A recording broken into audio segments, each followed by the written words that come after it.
Now, when we look at the condition of our people, there are two things that this free the mind system enables us to really handle and transcend.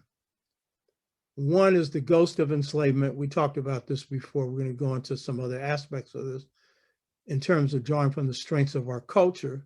And the other is the conditions that face our communities today. And what we know that's facing our communities today are powerful forces that hit our communities that I describe in my book, The Integration Trap, Generation Gap, caused by a choice between two cultures. And these forces have weakened families, weakened extended family communities, weakened institutions that pass on culture like the Black church. And as I pointed out before, by piping into God's mind, God told me that it has put our people in the US, but globally, in a position of choosing between two cultures. One, African-American, a culture that's African-based, and the other, a Euro-American. We didn't have that kind of choice when we came in here during enslavement. We came in here as Africans, salt water, that means fresh off the boat. And the thought of us taking on someone else's culture was foreign. And in the course of time, as saltwater Africans transformed into what we now call African Americans or Blacks or whatever, we recreated a culture. And this is part of what we're looking at here. So the question for enslaved Africans was not choosing between two cultures. It was recreating a culture here. In the Caribbean, it was continuing an African culture that was hybrid. That is, as I pointed out last week, African and Euro-American, or European in the case of the Caribbean. And those two ran side by side with the European influence and the African, but the African really predominating in terms of deep structure, the deep culture of people in the Caribbean. So that there was a continuation of African culture, but it was transformed because of the nature of enslavement. But here we created one that was made up of African, New African, and alien elements, many of those of which we need to get rid of now. But this choice between two cultures has put us in a position where for the first time, we're seeing a behavior in Black communities we've never seen before. I gave the example last week of suicide rates. One of the key shifts that most who are expert on the hip hop generation, and these are young hip hop scholars, identify as two key problems of their generation, while they say that the main thing about the hip hop generation is that they continue African American culture. Dr. Siri McDougall, when he was on this show 3 times, he made the point that one of the things that we continued was a deep sense of Black pride, and that's true. A sense of race consciousness and many other things. This is true. But there are two areas in which the hip hop generation has had to struggle. One is the area of the individual as opposed to the group. In America, to be strong, you have always had to be a strong individual. But our people have generally concluded that the group comes before the individual. It does not mean that the individual is going to give up his life and just die for the group. It just simply means that when it comes to making some real important decisions in life, the big decisions have to do with the well-being of the group. And so it's ingrained in most Africans in this country, and I'm sure it is around the world, that the interests of their group precedes the interests of a single individual. But many hip hop scholars observe one of the shifts in the hip hop generation, not all, but too many, is that the individual comes before the group. that is not anywhere complete. And the case of Black Lives Matter and other struggles that the hip hop generation has launched is proof that there's a very strong current in hip hop culture, that is the culture of the hip hop generation, the group coming first. And in the case of Black Lives Matter, sisters placing the well-being of brothers who are largely the victims of police violence, those sisters are as well, on the top of their agenda.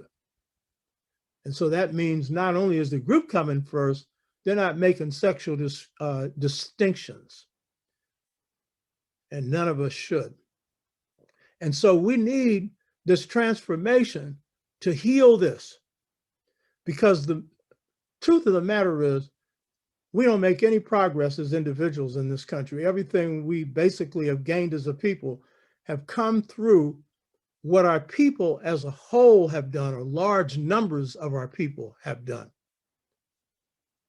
The second area that the transformation of consciousness will help us address is the area of materialism.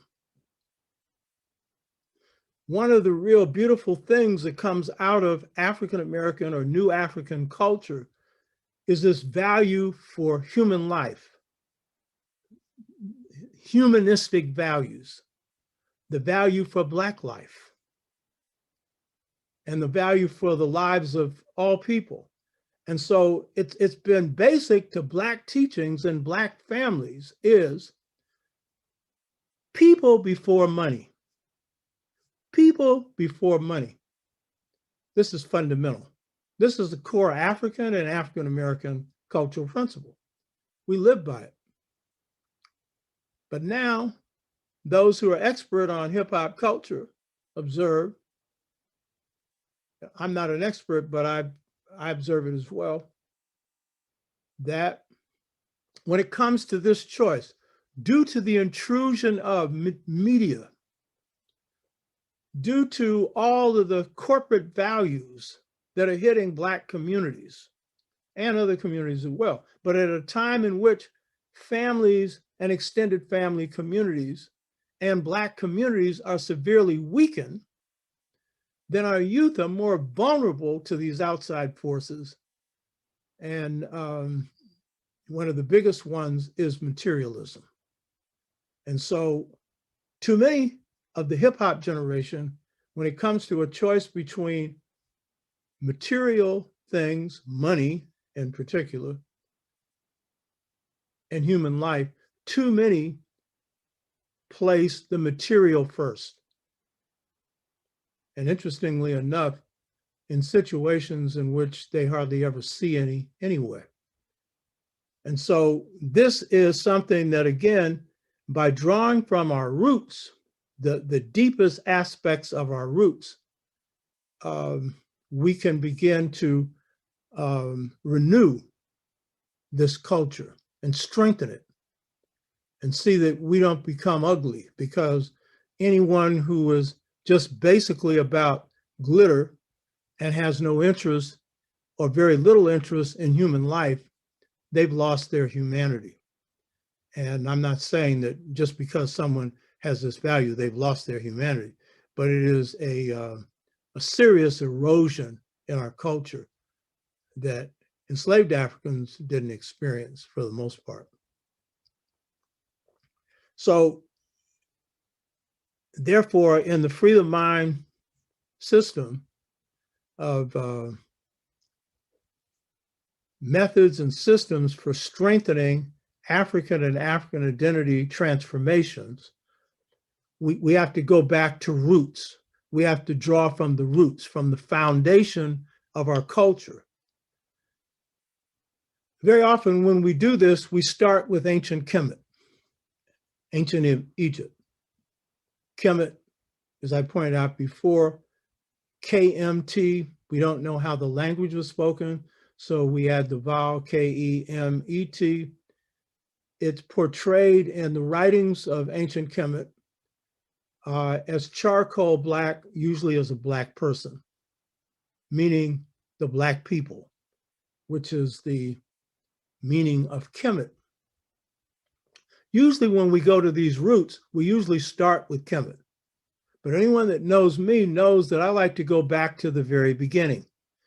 And so I start with the Twa, TWA, or some call them Ba-Twa, or the Kun people or San people of the Kalahari Desert, which mitochondrial DNA says that's the DNA of the mother, goes back 144,000 years. The Biaka Twa of the Congo and the Kun of the Kalahari Desert are, according to mitochondrial DNA, the world's first people.